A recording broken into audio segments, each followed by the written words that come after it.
শুরু করি আল্লাহ রাব্বুল আলামিনের নামে, যিনি বড় মেহেরবান ও দয়ালু। তারপরে মুহাম্মদ রাসূলুল্লাহ সাল্লাল্লাহু আলাইহি সাল্লামের শানে লাখো দরুদ বর্ষিত হোক। আমরা বলি সুম্মা আমিন সাল্লাল্লাহু আলাইহি ওয়াসাল্লাম। এর আগের দিনের পর্বে আমাদের ক্লাসের পর্ব ছিল মুরাক্কাবাত। মুরাক্কাবাত কাকে বলে? দুটো অক্ষরের সমন্বয় যে আকৃতি ধারণ করে তাকে মুরাক্কাবাত বলা হয়। যেমন আমরা কিতাব খুলে দেখি যে মুরাক্কাবাত, এখানে লাম আর আলিফ একত্রিত সমন্বয় হয়ে যে আকৃতি তৈরি হয়েছে একে বলা হয় মুরাক্কাবাত। যেমন লাম আর আলিফ যোগ হয়ে লাম আলিফ, জিম আর আলিফ যোগ হয়ে জিম আলিফ। এর থেকে আরও সহজ ভাষায় যদি আপনাদেরকে বোঝায়, তাহলে বাংলার ক্ষেত্রে ক আর খ একত্রিত হয়ে যে আকৃতি ধারণ করে তাকে বলা হয় কয়ে খয়ে। সেরকমভাবে আরবির ক্ষেত্রে লাম আর আলিফ একসঙ্গে যুক্ত হয়ে যে আকৃতি ধারণ করে তাকে বলা হয় লাম আলিফ। তারপরে জিম আলিফ, এই আকৃতিকে বলা হয় জিম আলিফ। এর আগের দিন আমাদের মুরাক্কাবাত পড়ানো হয়েছিল তা, হা, হা। চলো আমরা এই আকৃতিওয়ালা তা, হা, হাকে কিভাবে আমরা পেয়েছিলাম। এখানে তাকে আমরা 4 রকম ক্যাটাগরিতে পেয়েছিলাম, হাকে আমরা 4 রকম ক্যাটাগরিতে পেয়েছিলাম। তাহলে হা আর তায়ের মধ্যে আমাদের পার্থক্য তৈরি করতে হবে। তায়ের দুটো নুক্তা, হায়ের কোনো নুক্তা নেই। এই তায়ের নুক্তা যদি হায়ের মাথায় দিয়ে দেওয়া হয় তাহলে তখন হা তা হয়ে যাবে, আর তায়ের নুক্তাকে যদি আমরা উঠে নিই তাহলে আমাদের হা হয়ে যাবে। তাইলে আমরা এখন বর্তমানে তাকে আমরা 4 রকম ক্যাটাগরিতে পেলাম, হাকেও আমরা 4 রকম ক্যাটাগরিতে পেলাম। চলো আমাদের আসল টপিকে আসা যাক। তা, হা, হা। বা তা ইয়া হা, বা তা ইয়া হা বা, বা হা আলিফ, বা হা মিম। তাহলে বা তা, এখানে বায়ের নুক্তা যদি ওপরে দিয়ে দেওয়া হয় তাহলে কি হবে? নুন তা হয়ে যাবে। তারপর তায়ের নুক্তা যদি নিচেই দিয়ে দেওয়া হয় তাহলে বা ইয়া হয়ে যাবে। এই ইয়ার নুক্তা যদি ওপরে রেখে দেওয়া হয় তাহলে তখন তা হা হয়ে যাবে। তা হা, এই তা হাটাকে আমরা, এই যে হাটা দিয়েছে, আমরা একবার আকৃতিওয়ালা হায়ের সাথে মিলিয়ে দেখি। এই যে হাটা দিয়েছে, এই হাটা এখানে তোমাদের বোঝানোর ক্ষেত্রে এইখানে লেখা হয়েছে তা হা ইয়া হা বা, বা হা আলিফ। এই ইয়া নুক্তা যদি ওপরে রেখে দেওয়া হয় তাহলে তা হা বা হয়ে যাবে। বায়ের নুক্তা যদি ওপরে রেখে দেওয়া হয় তাহলে তখন এই বাটা নুন হয়ে যাবে। তারপর বা, এই নুক্তা যদি ওপরে রেখে দেওয়া হয় তাহলে নুন হয়ে যাবে, তখন নুন হা আলিফ, বা হা মিম। চলো আবার একবার দেখি। তা, হা, হা। বা তা ইয়া হা, তা হা ইয়া হা বা, বা হা আলিফ, বা হা মিম। দাল, জাল, র, জা। তাহলে আমরা দাল, জাল আমরা আকৃতি কীরকম পেয়েছি দেখি। আমরা আকৃতিতে দালকে আমরা কত রকম কায়দায় পেয়েছি? দালকে আমরা 2 রকম কায়দায় পেয়েছি। এই দালের মাথায় যদি নুক্তা দিয়ে দেওয়া হয় তাহলে জাল হয়ে যাবে। তাহলে জালকে আমরা 2 রকম পেলাম, দালকে আমরা 2 রকম পেলাম, জালকে আমরা 2 রকম পেলাম। এবার জা আর রয়ের মধ্যে পার্থক্য তৈরি করতে হবে। রয়ের কোনো নুক্তা নেই আর জায়ের মাথায় একটি নুক্তা। জিম দাল, খ জাল, জিম র, খ জা, ইয়া র, তা জা, মিম দাল, কাব জাল, ফা র, মিম জা। তাহলে জিম দাল, এই জিমের নুক্তা যদি ওপরে দিয়ে দেওয়া হয় তাহলে খ দাল হয়ে যাবে।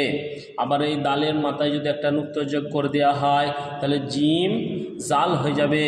তাহলে খ জাল, জিম র। এই জিমের নুক্তা যদি উঠিয়ে নেওয়া হয় তাহলে তখন এখানে হা র হয়ে যাবে। আর রয়ের মাথায় যদি নুক্তা দিয়ে দেওয়া হয় তাহলে জিম জা হয়ে যাবে। তাহলে আমাদের এখন বর্তমানে কি রয়েছে? জিম র রয়েছে। তাহলে আমরা জিম র বলবো। খ জা ইয়া র, তাজা, মিম দাল, কাফ জাল, ফা র, মিম জা।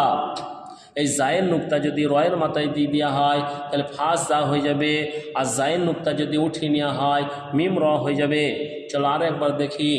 দাল, জাল, র, জা, জিম দাল, খ জাল, জিম র, খ জা, ইয়া র, তাজা, মিম দাল, কাফ জাল, ফা র, মিম জা।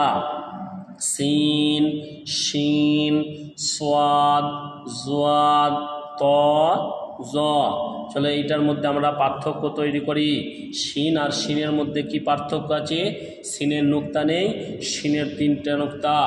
সদ আর জদ, সদের কোনো নুক্তা নেই, জদের একটি নুক্তা। ত আর জ, তয়ের কোনো নুক্তা নেই, জয়ের একটি নুক্তা। সিনলাম, শিনলাম, সদবা, তবা, জ আলিফ, সিন র, শিন কফ, জদিয়া, জ আলিফ। সিন লাম, এই সিনের মাথায় যদি নুক্তা দিয়ে দেওয়া হয় তাহলে বড় সিন হয়ে যাবে, আর যদি এই বড় সিনের নুক্তা যদি তুলে নেওয়া হয় তাহলে সিন লাম হয়ে যাবে। সদ বা, এই বায়ের নুক্তা যদি সদের ওপর দিয়ে দেওয়া হয় তখন জদ বা হয়ে যাবে। আবার এই বায়ের নুক্তা যদি ওপরে দিয়ে দেয় কি হবে? সদ নুন হয়ে যাবে। ত বা, বায়ের নুক্তা ওপরে দিয়ে দিলে তখন ত নুন হয়ে যাবে। আবার যদি বায়ের নুক্তা তয়ের ওপর দিয়ে দেওয়া হয় তাহলে জ বা হয়ে যাবে। জ আলিফ, সিন র, এই রয়ের মাথায় নুক্তা দিলে কি হবে? সিন জা হবে তখন। আবার এই সিনের মাথায় যদি তিনটে নুক্তা দিয়ে দেওয়া হয় তাহলে কি হবে? শিন র হয়ে যাবে। শিন কফ, জদিয়া, জ আলিফ। আইন, গইন, হামজা। এবার আমরা আইনকে কত রকম ক্যাটাগরিতে পেয়েছিলাম? আইনকে আমরা 3 রকম ক্যাটাগরিতে পেয়েছিলাম, গইনকে আমরা 3 রকম ক্যাটাগরিতে পেয়েছিলাম, হামজাকে আমরা আলিফ থেকে ইয়া পর্যন্ত সব অক্ষরে পেয়েছিলাম। আমরা আকৃতিওয়ালা অক্ষরের সাথে একবার মিলিয়ে দেখে নিই। আইন, আইনকে আমরা 3 রকম পেয়েছিলাম, নুক্তা দিয়ে দিলে গয়েন হয়ে যায়। এই হামজা, হামজার যে নিচে এইটা যে কোনো অক্ষর, এই অক্ষরের মাথায় থাকলে সেই অক্ষরটা হয়, তাহলে আমরা বলতে পারি আলিফ থেকে ইয়া পর্যন্ত সমস্ত অক্ষরের মাথায় এলে আমরা তখন হামজাই উচ্চারণ করতে পারি। চলো এবার দেখা যাক আইন, গইন, হামজা। আইন জা, গইন র, সদ আইন, জদ গইন, বা আইন দাল, তা গইন দাল, হামজা, হামজা, হামজা, হামজা। আইন জা, আইন জা, এই জাটাকে নুক্তা যদি উঠিয়ে নেওয়া হয় তাহলে আইন র হয়ে যাবে। গইন র, এই গইনের মাথায় নুক্তা যদি উঠিয়ে নেওয়া হয় তাহলে আইন র হয়ে যাবে। সদ গইন, এই গইনের সদ আইন, আইনের মাথায় যদি একটা নুক্তা দিয়ে দেওয়া হয় তাহলে সদ গইন হয়ে যাবে। আবার এই জদের নুক্তা যদি সদের মাথায় দিয়ে দেওয়া হয় তাহলে জদ আইন হয়ে যাবে। সদ গইন যদি নুক্তা উঠিয়ে দেওয়া হয় তাহলে জদ আইন হয়ে যাবে।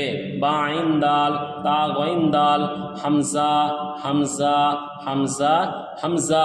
আগেই বলেছিলাম যে অক্ষরের মাথায় হামজা থাকবে তখন সেই অক্ষরটা উচ্চারণ হবে। আলিফের মাথায় হামজা থাকার কারণে এটা হামজা উচ্চারণ হবে, ওয়াইয়ের মাথায় হামজা থাকার কারণে হামজা উচ্চারণ হবে, ইয়ায়ের নিচে থাকার কারণে হামজা উচ্চারণ হবে। তারপর ইয়ায়ের ওপর নুক্তা হামজা থাকার কারণে এখানেও হামজা উচ্চারণ হবে। তাহলে আমরা আলিফ থেকে সমস্ত অক্ষরের মাথায় থাকলে আমরা বলতে পারি হামজা উচ্চারণ হবে। আইন, গইন, হামজা। আইন জা, গইন র, সদ আইন, জদ গইন, বা আইন দাল, তা গইন দাল, হামজা, হামজা, হামজা, হামজা। ফা, কফ, ওয়াও, মিম। আমাদের এখানে ফা আর কফের মধ্যে পার্থক্য তৈরি করতে হবে। ফায়ের কটা নুক্তা? ফায়ের একটা নুক্তা, কফের 2টো নুক্তা। এবার আমরা ফাকে কত রকম ক্যাটাগরিতে পেয়েছিলাম? ফাকে আমরা 3 রকম ক্যাটাগরিতে পেয়েছিলাম, আর কফকেও তাহলে আমরা 3 রকম ক্যাটাগরিতে পেয়েছিলাম। আমরা আবার একবার আকৃতিওয়ালা অক্ষরের সাথে মিলিয়ে দেখে নিই। এই ফাকে আমরা 3 রকম পেলাম। এই ফায়ের মাথায় যদি একটা নুক্তা দিয়ে দেওয়া হয় তাহলে কফ, এই কফকে আমরা 3 রকম ক্যাটাগরিতে পেলাম। তাহলে ফা, কফ, ওয়াও মিম, কফ ওয়াও, ফা ওয়াও, ফা কফ লাম, কফ ফা লাম, ইয়া ফা, হা মিম, কাম মিম, লাম মিম, তা মিম, তা মিম তা। তাহলে কফ ওয়াও, এই কফ থেকে যদি একটা নুক্তা উঠে নেওয়া হয় তাহলে ফা ওয়াও হয়ে যাবে। আর এটা হচ্ছে ফা ওয়াও, এই ফায়ের মাথায় যদি একটা নুক্তা দিয়ে দেওয়া হয় তাহলে কফ ওয়াও হয়ে যাবে। ফা কফ লাম, যদি আর একটা ফায়ের মাথায় নুক্তা দিয়ে দেওয়া হয় তাহলে এখানে ফাকে কফ হয়ে যাবে, কফ কফ লাম হয়ে যাবে। এখন বর্তমানে আমাদের ফা কফ লাম আছে, তাই আমরা ফা কফ লাম বলবো। কফ ফা লাম, ইয়া ফা, হা মিম, কাপ মিম, লাম মিম, তা মিম, তা মিম তা। এই তায়ের নুক্তা যদি নিচে দিয়ে দেওয়া হয় তাহলে ইয়া মিম হয়ে যাবে। আবার এই তায়ের নুক্তা যদি নিচে দিয়ে দেওয়া হয় তাহলে ইয়া মিম তা হয়ে যাবে। তায়ের নুক্তা যদি নিচে দিয়ে দেওয়া হয় তা মিম ইয়া হয়ে যাবে। তাহলে আমাদের এখন বর্তমান তা মিম তা আছে, তাহলে আমরা বর্তমান তা মিম তা বলবো। এরপর হচ্ছে অক্ষর পরীক্ষা। এই অক্ষর পরীক্ষার আগে আমরা আর একবার এটা ভালো করে বুঝে নিই। দাল, জাল, র, জা, জিম দাল, খ জাল, জিম র, খ জা, ইয়া র, তাজা, মিম দাল, কাব জাল, ফা র, মিম জা, সিন, শিন, সদ, জদ, ত, জ, সিন লাম, শিল্লাম, সদবা, তবা, জ আলিফ, সিন র, শিন কফ, জদিয়া, জ আলিফ, আইন, গাইন, হামজা, আইন জা, গাইন র, সদ আইন, জদ গাইন, বা আইন দাল, তা গাইন দাল, হামজা, হামজা, হামজা, হামজা, হা কফ ওয়াও মিম, কফ ওয়াও, ফা ওয়াও, ফা কফ লাম, কফ ফা লাম, ইয়া ফা, হা মিম, কাম মিম, লাম মিম, তা মিম, তা মিম তা। আল্লাহ সুবহানাহু ওয়া তাআলা বলেন, আল্লাহ তাআলা বলেন, দুনিয়ার মধ্যে যারা ইলম শিক্ষা করেন তাদেরকে আমার কাছে খুব পছন্দনীয় এবং আমি তাদের জন্যে 3টি পুরস্কার রেখেছি। 1 নম্বর হচ্ছে যারা ইলম শিক্ষা করে, এই যতদিন ইলম শিক্ষা করবে, দ্বীনি ইলম শিক্ষা করবে, ততদিন তাদের সমস্ত রকমের আমি সগীরা গুনাহকে আল্লাহ তাআলা মাফ করে দিই। আর 2 নম্বর হচ্ছে যে আমার ফেরেশতা মণ্ডলীকে হুকুম করি, যাও ওই সমস্ত তালবে ইলমদের যারা দ্বীনি শিক্ষা করে, দ্বীনের ইলম শিক্ষা করে, তাদের পায়ের নিচে তোমাদের পরকে বিছিয়ে দাও, যেন তারা তোমাদের পরের ওপর দিয়ে সম্মানার্থে হাঁটতে পারে। আর 3 নম্বর সেটা হলো তার মাতা পিতাকে সমস্ত রকমের সগীরা গুনাহ থেকে তুমি মাফ করে দাও। আল্লাহ তাআলা এই অফার রাখেন, সেই জন্যে আমরা বেশি বেশি করে আরবি পড়ব এবং আল্লাহর রাস্তে আমরা আরবি পড়ে জান্নাতকে কামিয়ে নেব। এরপর আমাদের অক্ষর পরীক্ষা। এই অক্ষর পরীক্ষাটাকে কিভাবে পড়তে হবে? এই অক্ষর পরীক্ষাটা খুব ভালো করে ঠোঁটস্থ করে ফেলতে হবে। এই অক্ষর পরীক্ষা যদি না আমরা পড়তে পারি তাহলে আমাদের এই হারাকাত সম্পর্কে আমরা এগোতে পারবো না। এরপরের ক্লাস আমাদের হবে হারাকাত। তা আজকে এখন এই অক্ষর পরীক্ষাটা কিভাবে পড়তে হয় জেনে নিই। আলিফ, ইয়া, আলিফ, কাফ, নুন, সিন, তা, আইন, ইয়া, নুন, ওয়াও, মিম, আলিফ, ইয়া, দাল, রা, ইয়া, কাফ, লাম, আইন, লাম, হা, ইয়া, জা, কাফ, ইয়া, আলিফ, ওয়াও, ইয়া, জাল, কাফ, রা, ফা, তা, নুন, ফা, আইন, হা, আলিফ, লাম, জাল, কাফ, রা, ইয়া, ফাসিন ইয়া কাফ ফা ইয়া হামিম আলিফ লাম লাম হা। আমরা এইখানটা একটু খেয়াল করি, এটা হচ্ছে আলিফ লাম লাম হা। আবার আর এক রকমের বলতে পারি আল্লাহু, এক কথায়। আবার আর এক রকমের পড়তে পারি আলিফ লাম লাম খারা হা। কফ বা লাম তা হা মিম, মিম সিন তা কফ ইয়া মিম বা হা জিম আলিফ র তা। আমরা এইখানটা একটু খেয়াল করি, আমরা বাকে কত রকম কায়দায় পেয়েছিলাম। বাকে আমরা 3 রকম ক্যাটাগরিতে পেয়েছিলাম, নুনকে আমরা 3 রকম ক্যাটাগরিতে পেয়েছিলাম। তা এই ধারের অংশে যদি থাকে তাহলে বা হবে, আর মাঝখানের অংশে যদি নুক্তা থাকে তাহলে তখন জিম হবে। তাহলে আমরা বাকে একবার আকৃতিওয়ালা কায়দায় দেখে নিই। এই বাটা এখানে উল্লেখ করা হয়েছে, বা হা জিম আলিফ র তা মিম নুন সিন জিম ইয়া লাম ফা জিম আইন লাম হা মিম কাফ আইন সদ ফা মিম হামজা। এইখানেও একবার আমরা খেয়াল করি, এখানে আগে আমরা পড়েছিলাম আলিফের মাথায় হামজা থাকলে হামজা উচ্চারণ হয়, তাহলে এখানে মিম হামজা হবে। আর হামজার উচ্চারণ সবসময় ছোটকে পড়া, তাহলে এখানে একটু বেরেক করে পড়তে হবে মিম হামজা। কাফ ওয়াও লাম লাম তা নুন বা হামজা নুন। চলো আর একবার আমরা পরীক্ষা অক্ষরগুলোকে ভালো করে বুঝে নিই।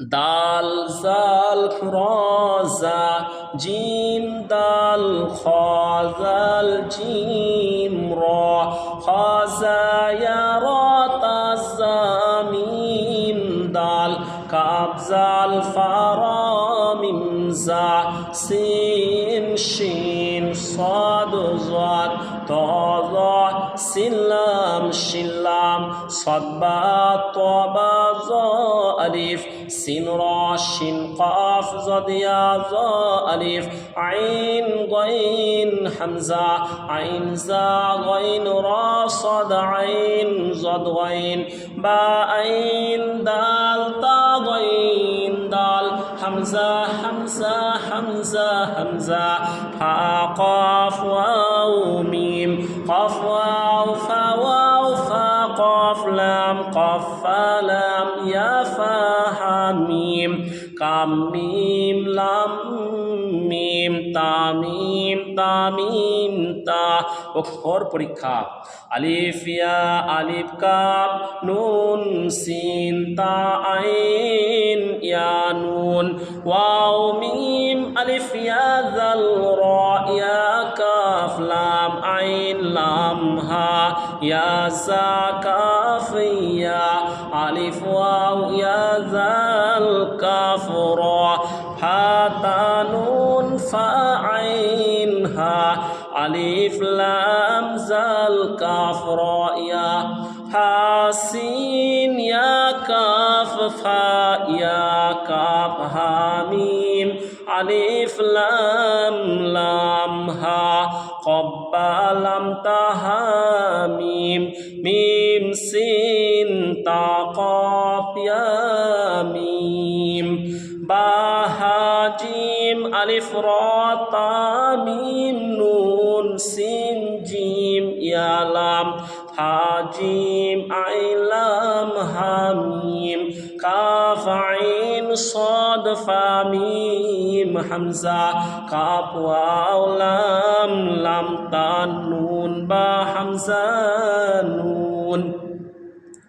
এই ক্লাসটা যদি তোমাদের ভালো লাগে, এরকম ক্লাসের ভিডিও যদি প্রত্যেকদিন পেতে চাও তাহলে আমার এই চ্যানেলটা সাবস্ক্রাইবার করে দেবে আর নোটিফিকেশন বেলটা অন করে রাখবে। যদি ভালো লাগে একটি লাইক করবে, যদি কোনো অসুবিধা থাকে, বুঝতে অসুবিধা থাকে সেই জায়গায় একটি কমেন্ট করবে, তাহলে কমেন্টের মাধ্যমে তোমাদেরকে ভালো করে আবার বুঝিয়ে দেওয়া হবে। এই বলে আজকে ক্লাস শেষ করলাম। সকলে ভালো থেকো, আল্লাহ তাআলা সকলকে হেফাজত করুক। আল্লাহ আমিন।